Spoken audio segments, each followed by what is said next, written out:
Hi friends, first வீடியோவில் மீன் எப்படி cut பண்ணுறதுன்னு போட்டிருந்தேன். இப்போ எப்படி மீன் குழம்பு வைக்கலான்னு பார்க்கலாம் வாங்க. இப்போ காய்கறிலாம் எடுத்து வச்சாச்சு. அடுத்து மீனை எடுத்து அதில் மஞ்சத்தூள் போட்டு பிரட்டி வச்சாச்சு. ஏன்னா அது இந்த பச்சை வாசம்லாம் போகிறதுக்காக. இது வறுக்கிறதுக்காக எடுத்து வச்சுருக்கோம். அந்த மண்டல்லாம் வச்சு குழம்பு வைக்கலான்னு எடுத்து வச்சுருக்கோம். இப்போ பிரட்டி வச்சாச்சு. புளியை எடுத்தாச்சு. இந்த மீனுக்கு நிறைய புளி போடணும். இந்த மீனுக்கு மசாலா பொறுத்தவரை புளியும் உரப்பும் தாங்க அதிகமாக இருக்கணும். அப்போ தான் இந்த கவுச்சி ஸ்மெல்லாம் வராது. மீனும் நல்லா சாப்பிட்றதுக்கு நல்லா இருக்கும். தக்காளி நல்லா பழுத்த தக்காளி எடுத்துக்கோங்க. சில பேர் கரைக்க மாட்டாங்க, புளியோடு கரைக்க மாட்டாங்க, வதக்கி சாப்பிடுவாங்க. அது ஒரு டேஸ்ட்டாக இருக்கும். ஆனால் நம்ம புளியோடு கரைச்சும் நம்ம போட போகிறோம். ரெண்டாவது வதக்கிறதுக்கும் தக்காளி யூஸ் பண்ண போகிறோம். இது நல்லாயிருக்கும், டேஸ்ட்டாக. ட்ரை பண்ணுங்கள். நல்லா பழுத்த தக்காளியை எடுத்து நல்லா புளியோடு கரைச்சிடுங்க. அப்போ தான் நல்லாயிருக்கும். பாருங்கள், தக்காளி புளி ரெண்டையுமே நல்லா கரைச்சாச்சு. இப்போ நம்ம மசாலா போடணும். மசாலா கொஞ்சம் ஸ்ட்ராங்காகவே போடுங்க. எங்கள் வீட்டில் மிளகா பொடி நான் அதிகமாக போடுறேன். ஏன்னா எங்கள் வீட்டில் எல்லாருமே காரம் சாப்பிட்றவங்க. நானுமே காரம் நல்லா ஸ்பைசி ஃபுட்டுனா நல்லா சாப்பிடுவேன். அதனால் காரம் சேர்த்துக்கிறேன் அதிகமாக. உங்களுக்கு ஏற்ற மாதிரி நீங்கள் போட்டுக்கோங்க. அப்புறம் மல்லிப்பொடி,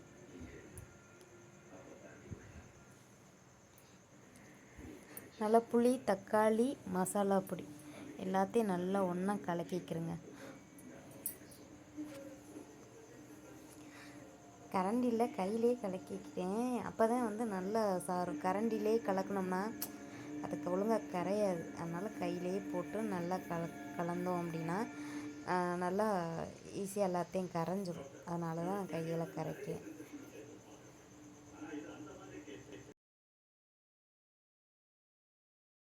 வச்சு இது புளி கரைச்சி வச்சாச்சு. மாங்காவை நறுக்கி வச்சுட்டு குழம்பு வைக்க வேண்டியேன். ஓகே, வெங்காயம்லாம் நறுக்கியாச்சு, மாங்காவை நறுக்கியாச்சு, தக்காளி எல்லாமே வச்சாச்சு. புளி கரைச்சி மசாலா பொடியெலாம் கலந்து வச்சுட்டோம். இப்போ நம்ம போய் சமைக்க போகலாம்.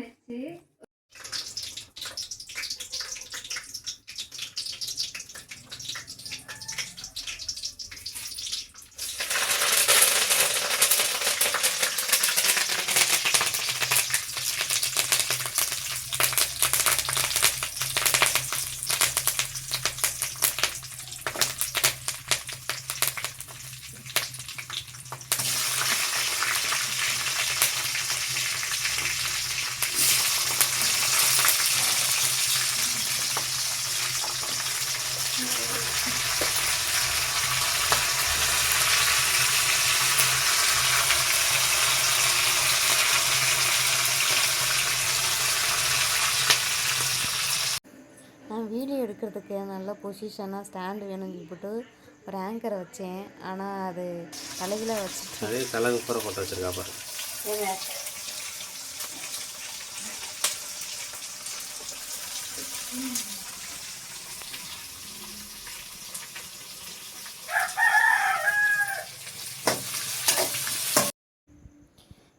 மீன் குழம்புக்கு சின்ன வெங்காயம் வச்சு சமைச்சா டேஸ்ட் நல்லாயிருக்கும். அதே போல் பச்சை மிளகா அதுவும் கொஞ்சம் கூட போட்டிருந்தீங்கன்னா காரமாக சாப்பிட்றவங்களுக்கு செம்ம டேஸ்ட்டாக இருக்கும். அந்த மீன் குழம்புல அந்த பச்சை மிளகா எடுத்து சாப்பிட்ற டேஸ்ட்டே வேறு.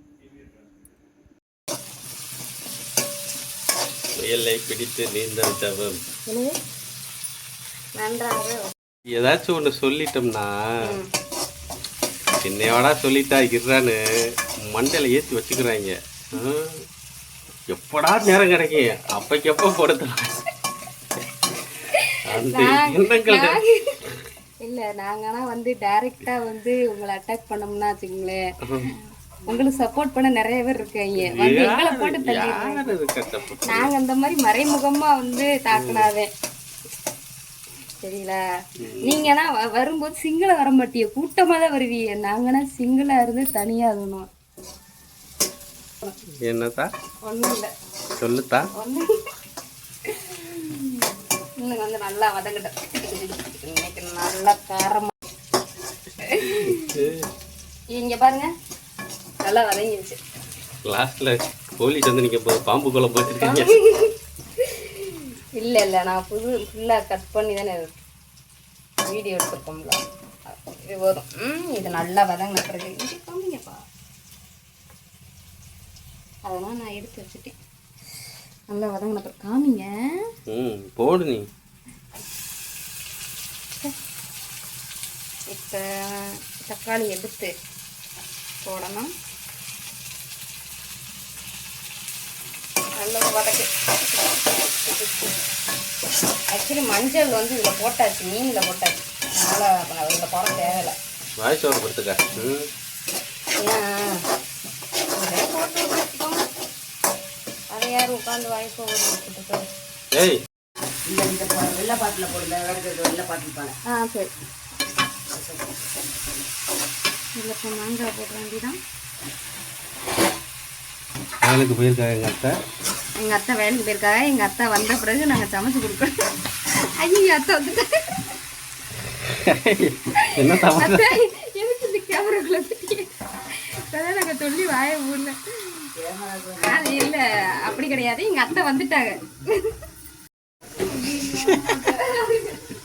இப்பதான் கழுவி ஊத்துறாங்க.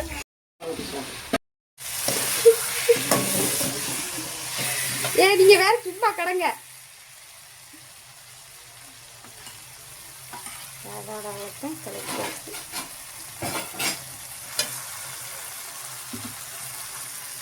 கரெக்டு அப்படியே ஊற்ற வேண்டியது.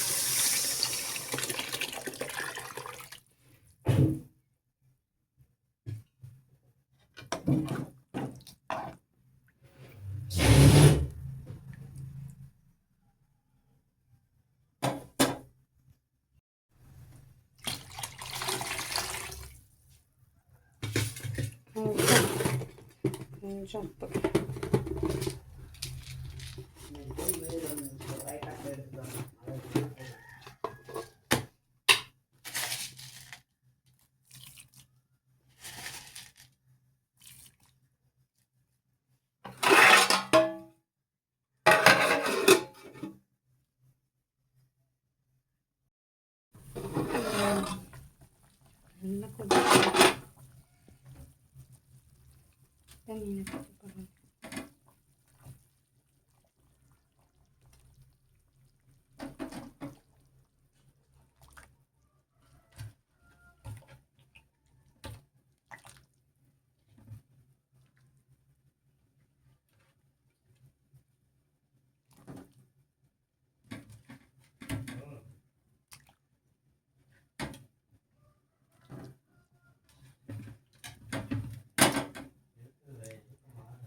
இப்போ பொரிக்கிறதுக்கான மீன் எடுத்துக்கிடுவோம். அவ்வளோதான். அது கீழே வச்சுட்டு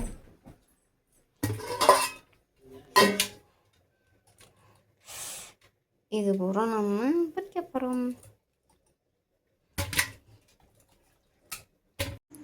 மீனை பொரிக்கிறதுக்கு என்னென்ன மசாலா போட்டிருக்கேன்னா, மிளகாப்பொடி, இஞ்சி பூண்டு பேஸ்ட்டு, உப்பு, கார்ன்ஃப்ளவரு, கொஞ்சம் லெமனு இதெல்லாம் பிழிஞ்சு போட்டு நல்லா பிசைஞ்சு வச்சுட்டு ரொம்ப நேரம் அந்த உப்பு வந்து அதில் சாரணும். ரொம்ப நேரம் வச்சிருங்க.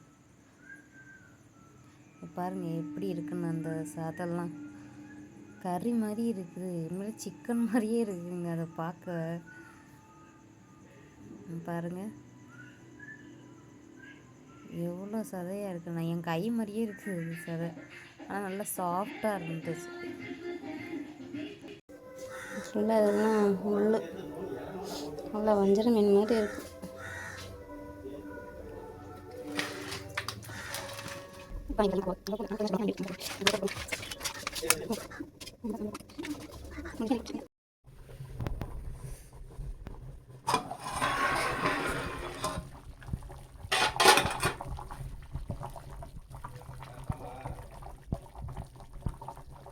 அத்தை மீன் குழம்பு வாசம் வருதா?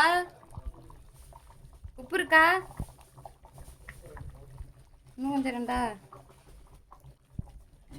உப்பு இருக்கான்னு பார்க்கணும்.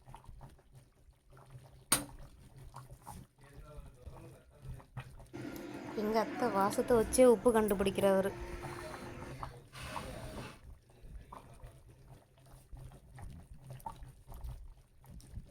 உப்பு போட்டு உப்பு வைக்க ஆரம்பிச்சோம்.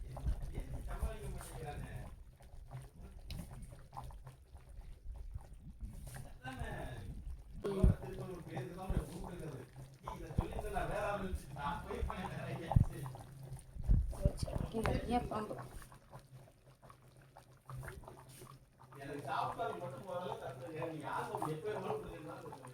பிறகு வச்சா தெரியும். எந்த வீட்டுல யார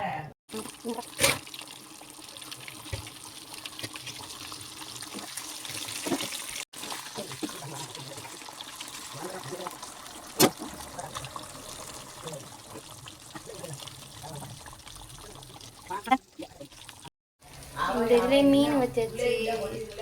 அது என்ன வளர்ந்து அண்ணன் அடிக்குது. மீன் குழம்பு ஆறிடுச்சு.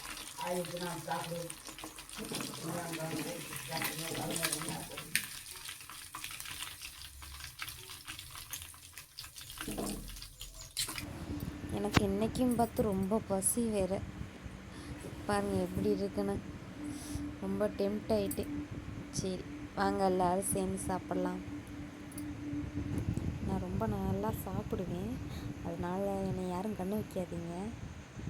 அப்புறம் என்னால் சாப்பிட முடியாது. Okay bye.